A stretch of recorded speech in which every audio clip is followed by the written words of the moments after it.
গাজায় ইসরায়েলি বর্বরতার প্রতিবাদ, global strikes for Gaza কর্মসূচির সঙ্গে সংহতি, ব্যাপক বিক্ষোভ।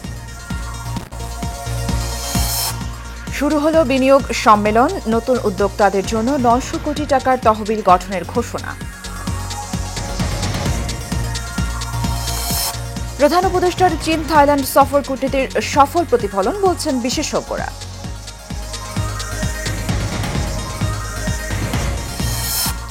এবং ইলিশের উৎপাদন বৃদ্ধিতে কঠোর হচ্ছে সরকার, 8 থেকে 14 এপ্রিল জাটকা সংরক্ষণ সপ্তাহ ঘোষণা।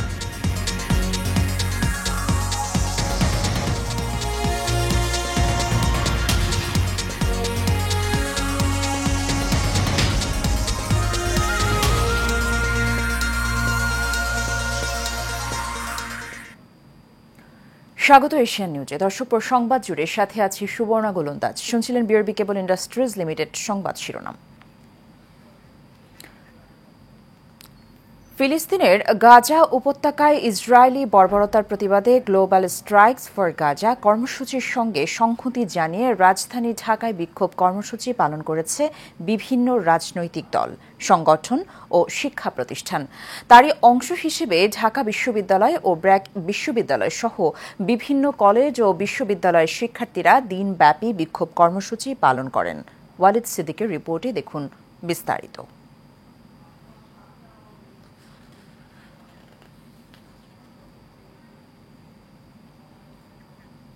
দর্শক, রিপোর্টটি প্রক্রিয়াধীন রয়েছে, চলে যাচ্ছি পরবর্তী সংবাদে।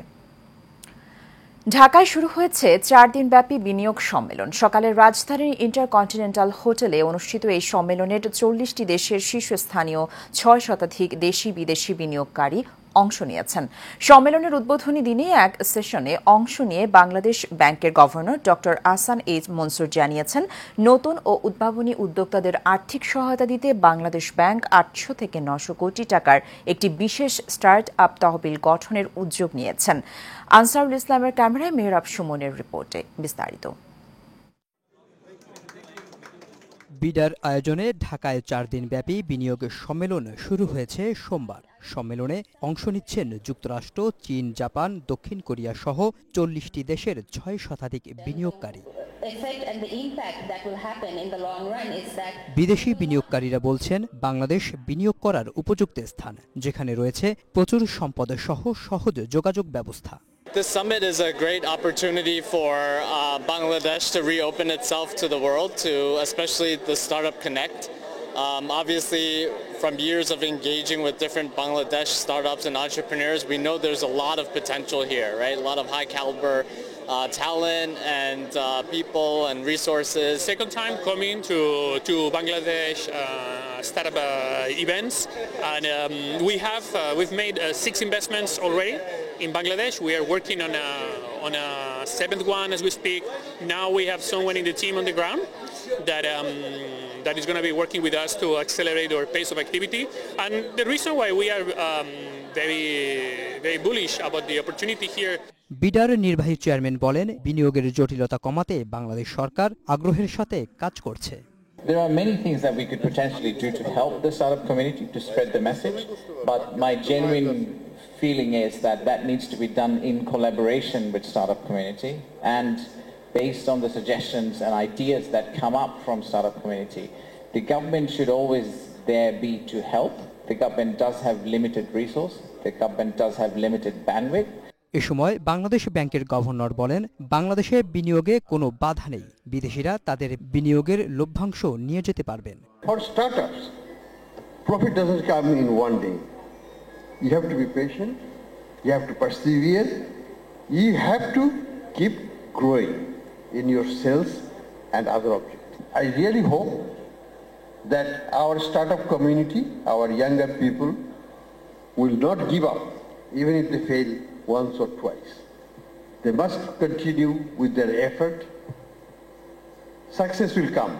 সম্মেলনে তথ্য প্রযুক্তি মন্ত্রণালয়ের বিশেষ সহকারী ফয়েজ আহমেদ বলেন, বিনিয়োগ সহজ করতে ব্যান্ডউইথের দাম 10% কমানো হয়েছে। Mehrab Suman, Asian television, Dhaka. চীন থাইল্যান্ড সফরে প্রধান উপদেষ্টা অধ্যাপক ড মোহাম্মদ ইউনূসের অর্জন যেন এক আঞ্চলিক কূটনীতির বিজয়গাথা। রোহিঙ্গা ইস্যুতে চীনের স্পষ্ট সমর্থন কূটনীতিতে বড় সাফল্য, আর ইউনূস মোদির বৈঠক আঞ্চলিক সমঝোতার প্রস্তাবনা। এরপরেও নানা মহলে প্রশ্ন আছে, প্রধান উপদেষ্টার এই সফরে কি পেল বাংলাদেশ? এই প্রশ্নের জবাব খুঁজেছেন আমাদের সহকর্মী নূর মোহাম্মদ ভূঁইয়া। ক্যামেরায় ছিলেন শাহিন আলম। চুপেসারে শুরু হলেও শেষটা নিঃসন্দেহে এক কূটনৈতিক জয়গাথা। প্রধান উপদেষ্টা অধ্যাপক ড মোহাম্মদ ইউনূসের চীন থাইল্যান্ড সফর যেন আঞ্চলিক রাজনৈতিক মোড় ঘুরানোর এক অধ্যায়। এই দুইটি সফরে প্রতিটি মুহূর্তে ছিল পরিকল্পিত, প্রাসঙ্গিক এবং প্রত্যাশার। বেজিংয়ে আলো ঝলমল হলে প্রধানমন্ত্রী লি কিয়াংয়ের সঙ্গে ড মোহাম্মদ ইউনূসের দীর্ঘ বৈঠক। এটাই সফরের প্রথম ব্রেকিং পয়েন্ট। দ্বিপাক্ষিক বন্ধুত্বের কথা তো হলোই, আলোচনায় উঠে এলো সবচেয়ে স্পর্শকাতর ইস্যুটি রোহিঙ্গা প্রত্যাবর্ষণ। অবিশ্বাসের দেওয়াল ভেঙে দিয়ে চীন জানালো বাংলাদেশের পাশে থাকার কথা। তারা বারবার বলে আসছে, তারা জানে বহুদিন থেকে যে আমাদের স্বাধীনতা, আমাদের নিরাপত্তা হুমকির মুখে ফেলে দিয়েছে গত সরকার।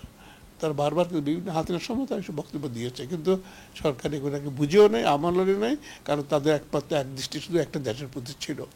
এটা কিন্তু আমাদের জন্য একটা বড় রিএসুরেন্স বলবো, যে যখন আমরা নিরাপত্তায় ভুগছি একটা বড় দেশের চাপে, সেখানে চায়নার মতো একটা মহাশক্তি আমাদের পাশে আছে। তো এটা কিন্তু বাংলাদেশের জন্য একটা অত্যন্ত, আমি বলবো যে খুব শুভ লক্ষণ, এবং এই ভিজিটটা আমাদের জন্য নানাভাবে সহায়ক হয়েছে।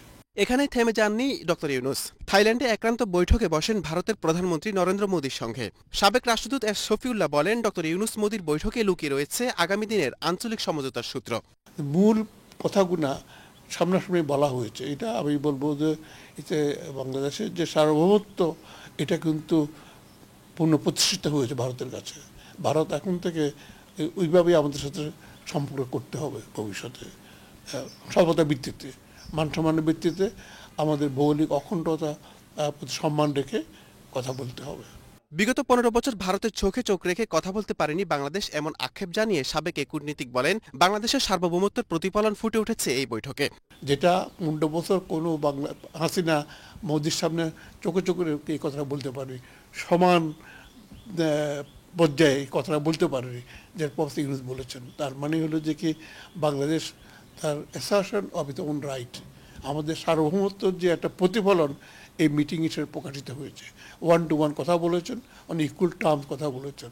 বাংলাদেশের নির্বাচন নিয়ে আর কোনো হস্তক্ষেপ করতে পারবে না ভারত, এমন জোরালো আশাবাদ ব্যক্ত করেন এস শফিউল্লাহ।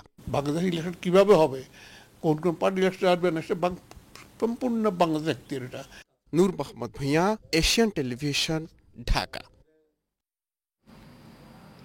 দর্শক, সংবাদের শুরুতে যেমনটি বলছিলাম, ফিলিস্তিনের গাজা উপত্যকায় ইসরায়েলি বর্বরতার প্রতিবাদে গ্লোবাল স্ট্রাইকস ফর গাজা কর্মসূচির সঙ্গে সংহতি জানিয়ে রাজধানী ঢাকায় বিক্ষোভ কর্মসূচি পালন করেছে বিভিন্ন রাজনৈতিক দল, সংগঠন ও শিক্ষা প্রতিষ্ঠান। এ সম্পর্কিত ওয়ালিদ সিদ্দিকীর প্রক্রিয়াধীন রিপোর্টটি দেখে নেব আবার।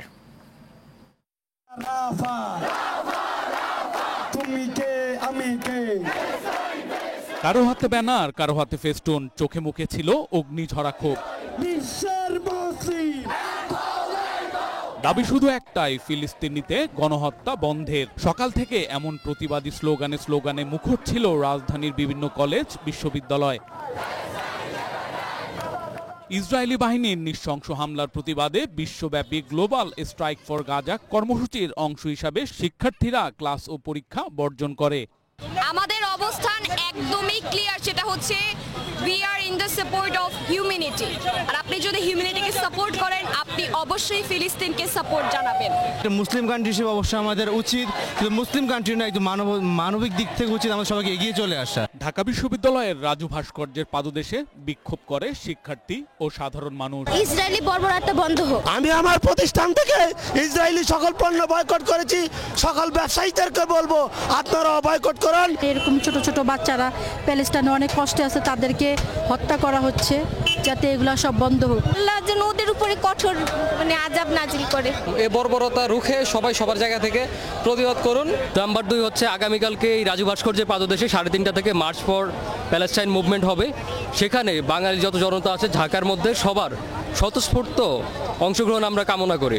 ইসরায়েলের যে যুদ্ধটা চলছে সেই যুদ্ধটা যেন খুব তাড়াতাড়ি বন্ধ হয়ে যায়, কারণ আমরা এতটাই ভেঙে পড়েছি তাদের এই অবস্থা দেখে আমরা মানে কোনো মতে আমরা মেনে নিতে পারছি না। সকাল থেকে ব্রাক বিশ্ববিদ্যালয়ের শিক্ষার্থীরা, ইডেন কলেজ ও ইস্ট ওয়েস্ট বিশ্ববিদ্যালয় সহ বিভিন্ন কলেজের শিক্ষার্থীরা এই বিক্ষোভ করে। আমরা Bangladeshi student we stand for humanity, আমরা Bangladeshi student we stand for humanity. আমরা কখনো কোনো অন্যায় মেনে নেইনি, আমরা মেনে নিব না। যারা সব সময় শান্তির বাণী বলে আসে তারা পিছনে পিছনে এই ইসরায়েলকে, এই টেররিস্ট ইসরায়েলকে সহায়তা করে। এ সময় গণহত্যা বন্ধ ও ইসরায়েলি পণ্য বয়কটের ডাক দেন শিক্ষার্থীরা। Walid Siddiqui, Asian television, Dhaka. ইলিশের উৎপাদন বৃদ্ধির লক্ষ্যে জাটকা সংরক্ষণ সপ্তাহ ঘোষণা করেছে সরকার। 8 থেকে 14 এপ্রিল এই সময় সব ধরনের ইলিশ সংগ্রহ ও বিক্রিতে নিষেধাজ্ঞা দেওয়া হয়েছে। এছাড়া আইন সংশোধন করে 58 দিন বঙ্গোপসাগরের সব ধরনের মাছ ধরা নিষিদ্ধ করা হয়েছে বলে জানিয়েছেন মৎস্য ও প্রাণী সম্পদ উপদেষ্টা ফরিদ আক্তার। সচিবালয়ে এক ব্রিফিংয়ে এসব কথা বলেন তিনি। বিস্তারিত নূর মোহাম্মদ ভুঁইয়ার আরও একটি রিপোর্টে। বাংলাদেশে ইলিশ সুরক্ষায় 3 মেয়াদে নিষেধাজ্ঞা থাকে। প্রতিবারের মতো এবারও সেই পদক্ষেপ নিতে যাচ্ছে সরকার। তবে ইলিশ রক্ষায় এবার একটু জোরালো ভূমিকায় রাখতে চাচ্ছে অন্তর্বর্তী সরকার। ইলিশের উৎপাদন বৃদ্ধি করা এটা একটা এই মন্ত্রণালয়ের প্রধান কাজ। জাটকা ধরা বন্ধ হলে ইলিশ উঠবে জাল ভরে, এই প্রতিপাদ্যকে সামনে রেখে সচিবালয়ে সংবাদ সম্মেলন করেন মৎস্য ও প্রাণী সম্পদ উপদেষ্টা ফরিদা আক্তার। আমরা অক্টোবর থেকে নভেম্বরের মধ্যে একটা ইলিশ রক্ষার জন্য একটা ব্যান পিরিয়ড করি। সংবাদ সম্মেলনের শুরুতে ইলিশ উৎপাদন বৃদ্ধির লক্ষ্যে জাটকা সংরক্ষণ সপ্তাহ 8 থেকে 14 এপ্রিল ঘোষণা দেন মৎস্য উপদেষ্টা। জাটকা সংরক্ষণ করলে যে ইলিশ বাড়বে, একদম ছোট হিসাব করলে যে 50% আরো বেড়ে যাবে। তো সেটা বাড়লে সরবরাহ বাড়বে, সরবরাহ বাড়লে সেটা আমরা আশা করছি যে বাজারে যেন কোনো সিন্ডিকেট এটা দখল করে নিয়ে যেন না করতে পারে। এবার আমাদের সেই চেষ্টাটা থাকবে। বৈশাখে পান্তা ইলিশ খাওয়ার প্রসঙ্গ টেনে তিনি বলেন, পহেলা বৈশাখে পান্তার সঙ্গে ইলিশ খাওয়ার অপসংস্কৃতি বন্ধ করা উচিত। আসলে পয়লা বৈশাখে পান্তা ইলিশ আমাদের সংস্কৃতির কোনো অংশ না, হ্যাঁ, এটা আমি পরিষ্কার করতে চাই। তবুও যেহেতু এটা ঢাকায় এটা চালু হয়েছিল, কিন্তু এটা মনে রাখতে হবে পয়লা বৈশাখে যারা ইলিশ খাবেন তারা আসলে জাটকাই খাবেন এবং তারা আইনের লঙ্ঘন করছেন। তো কাজেই এটা বাজারে পাওয়া যাওয়াটাও কিন্তু আইনের লঙ্ঘন হবে। এ সময় ঘোষিত জাটকা সপ্তাহে দেশের 20টি জেলায় জাটকা ধরা, পরিবহন, মজুত ও ক্রয় বিক্রয় নিষেধাজ্ঞা দেন মৎস্য উপদেষ্টা। জীবনের ঝুঁকি নিয়ে অভিযানগুলো করে, তাহলে এই সব কিছুকে সফল করতে হলে আমরা যেন ইলিশটা এই মাসগুলোতে না খাই। নূর মোহাম্মদ ভুঁইয়া, এশিয়ান টেলিভিশন, ঢাকা।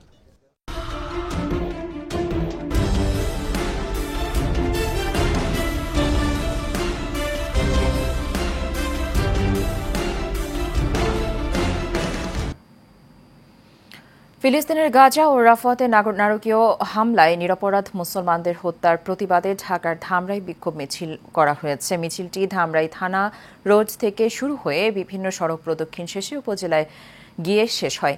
এ সময় ইসরায়েলের বিরুদ্ধে বিভিন্ন স্লোগান দেন এবং ফিলিস্তিনের মানুষের প্রতি সংহতি প্রকাশ করেন। মিছিল শেষে পথসভায় জাতিসংঘ সহ আন্তর্জাতিক সম্প্রদায়ের কাছে গাজায় হামলা বন্ধের দাবি জানান বক্তারা।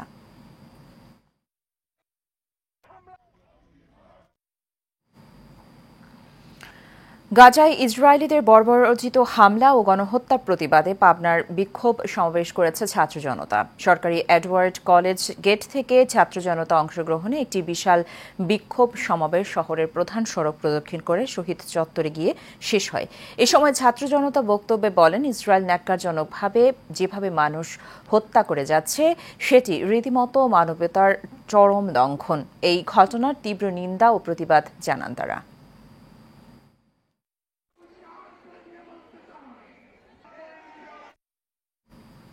বগুড়ার শিবগঞ্জে পূর্বশত্রুতার জেরে এক ব্যবসায়ীর বাড়িতে হামলা চালিয়েছে দুর্বৃত্তরা। ব্যবসায়ী সুইট জানান, সরকারি পুকুর অনুমতি ছাড়া মাটি ভরাট করেছিলেন কীটনাশক ব্যবসায়ী রহিম, সবুজ ও কালাম। এমন সংবাদে উপজেলা কমিশনার তাসনিমুজ্জামান ভ্রাম্যমাণ আদালত পরিচালনায় মাটি ভরাট বন্ধ করে দেয়। এরই জেরে রহিম সহ তার লোকজন অতর্কিতভাবে তার বাড়িতে হামলা চালিয়ে ভাঙচুর, নগদ টাকা লুট ও অগ্নিসংযোগ করে। আমার আলমারির মধ্যে 17-18 ভরি সোনা ছিল, ছেলে সম্পূর্ণ বাইর করে নিয়ে চলে গেছে। অতর্কিতভাবে হামলা করে বাড়ি লুটতরাজ করে এবং বহুত চ্যাংরা ফ্যাংরা আসে। রহিম, সাজু আর ডাক্তারের নাম কি, তারপরে শিয়াব, এরা আসে সোনা দানা টাকা পয়সা অনেক কিছু লুটতরাজ করে নিয়ে চলে যায়। মিটার দুটো আগে ভাঙ্গিছে, সিসি আছে দেখে মিটার ভাঙে বাড়ির মধ্যে ঢুকে টাকা পয়সা নিয়ে গেছে, সোনা দানা যা কিছু আছে সব নিয়ে গেছে, পালাতে আগুন লাগা দিছে। বরিশালের হিজলা উপজেলার মেঘনা নদীতে ড্রেজার দিয়ে বালু উত্তোলন বন্ধের দাবিতে মানববন্ধন করেছেন স্থানীয়রা। মৌলবীরহাট লঞ্চ ঘাট এলাকায় এই মানববন্ধনের আয়োজন করা হয়। এ সময় বক্তারা বলেন, উপজেলার কালিকাপুর, পশ্চিম ডাইয়া, পূর্ব ডাইয়া, শ্রীপুর ও গুয়াবাড়িয়া সহ এলাকাগুলোতে নদী ভাঙন কবলিত হওয়ায় বাঁধ নির্মাণের কাজ চলমান। ড্রেজিং কর্মসূচি বাস্তবায়ন হলে বাঁধ নির্মাণ, সাবমেরিন প্রকল্পের মাধ্যমে নেয়া বিদ্যুৎ সংযোগটি ক্ষতিগ্রস্ত হবে, তাই ড্রেজিং বন্ধের দাবি তাদের।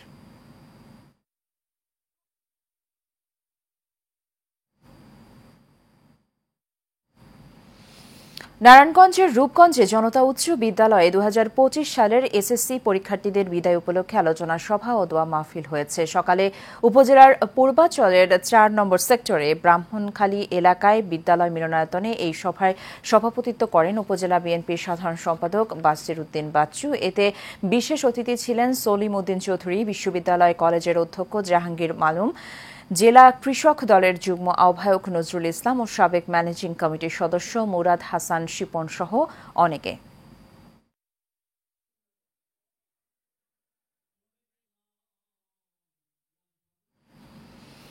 টাঙ্গাইলের ঘাটাইলে বাংলাদেশ প্রাথমিক শিক্ষক সমিতি উপজেলার শাখার সভাপতি ও সম্পাদকের বিরুদ্ধে কিছু শিক্ষকের অভিযোগ মিথ্যা ও ভিত্তিহীন দাবি করে সংবাদ সম্মেলন করা হয়েছে। ঘাটাইল উপজেলা কার্যালয়ে এই সংবাদ সম্মেলনে লিখিত বক্তব্যে শিক্ষক সমিতি উপজেলার শাখার সাধারণ সম্পাদক মোহাম্মদ মুস্তাফিজুর রহমান বলেন, আওয়ামী লীগপন্থী শিক্ষকের মদদে কতিপয় শিক্ষক বর্তমানে কার্যকরী কমিটির বিরুদ্ধে মিথ্যাচার করেছে। মাত্র 6 মাসের মধ্যে বর্তমান কার্যকরী কমিটির বিরুদ্ধে অর্থ আত্মসাৎ এর ভিত্তিহীন তথ্য প্রচার করা হচ্ছে, এই তীব্র নিন্দা জানান তিনি। কক্সবাজারের ঈদগাঁও উপজেলার ঐতিহ্যবাহী পক্ষালী আদর্শ উচ্চ বিদ্যালয়ের প্রাক্তন শিক্ষার্থীদের মিলন মেলা ও পুনর্মিলনী অনুষ্ঠান হয়েছে। বিদ্যালয়ের মাঠে আয়োজিত অনুষ্ঠানে অংশ নেন কয়েকশো প্রাক্তন শিক্ষার্থী। এতে প্রধান অতিথির বক্তব্য রাখেন কক্সবাজার সদর রামু 3 আসনের সাবেক সংসদ সদস্য লুৎফুর রহমান কাজল। এছাড়া প্রাক্তন শিক্ষার্থীদের মধ্যে উপস্থিত ছিলেন কুমিল্লা জেলা দায়রা জজ আদালতের সিনিয়র জুডিশিয়াল ম্যাজিস্ট্রেট মায়সুমা সুলতানা, বিশিষ্ট চিকিৎসক ডাক্তার মিসবা উদ্দিন সহ অন্যান্যরা। জামাতে ইসলামী একটি মানবিক এবং কল্যাণ রাষ্ট্র কায়েম করতে চায় বলে মন্তব্য করেছেন জামাতের ফরিদপুর অঞ্চল টিম সদস্য ও মাদারীপুর 2 আসনের এমপি প্রার্থী মাওলানা আব্দুস সোবাহান খান। মাদারীপুর সদর উপজেলার পেয়ারপুর ইউনিয়ন জামাতের আয়োজনে সমাবেশে প্রধান অতিথির বক্তব্যে তিনি এসব কথা বলেন। পেয়ারপুর ইউনিয়ন শাখার সভাপতি মাওলানা সিরাজুল ইসলামের সভাপতিত্বে ও মাওলানা মুফতি ফরিদ উদ্দিনের সঞ্চালনায় বিশেষ অতিথি ছিলেন জেলা শাখার সভাপতি মাওলানা মুখলিসুর রহমান সহ অনেকে।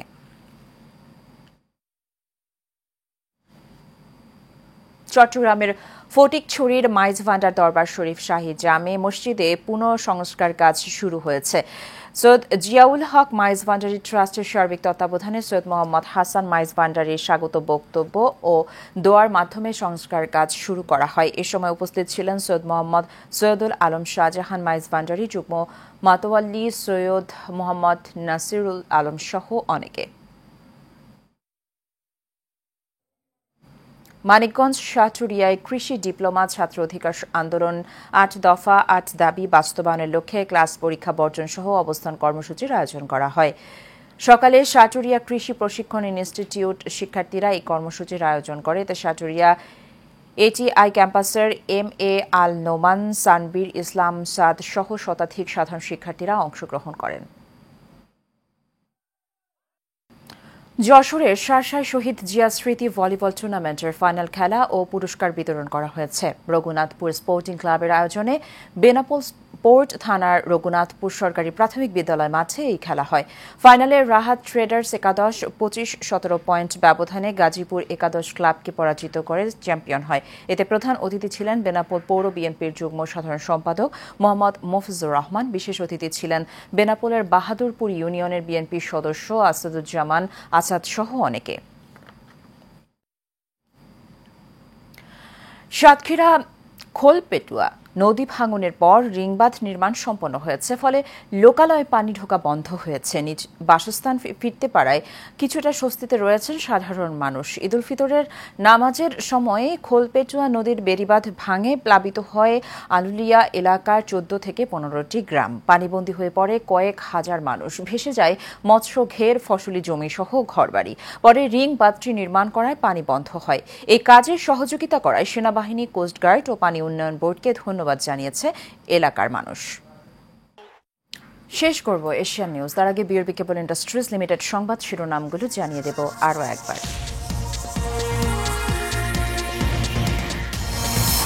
গাজায় ইসরায়েলি বর্বরতার প্রতিবাদ, গ্লোবাল স্ট্রাইকস ফর গাজা কর্মসূচির সঙ্গে সংহতি, ব্যাপক বিক্ষোভ।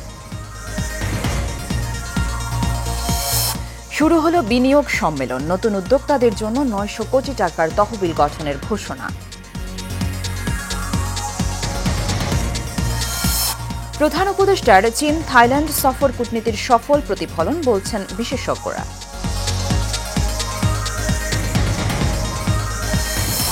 এবং ইলিশের উৎপাদন বৃদ্ধিতে কঠোর হচ্ছে সরকার, 8 থেকে 14 এপ্রিল জাটকা সংরক্ষণ সপ্তাহ ঘোষণা।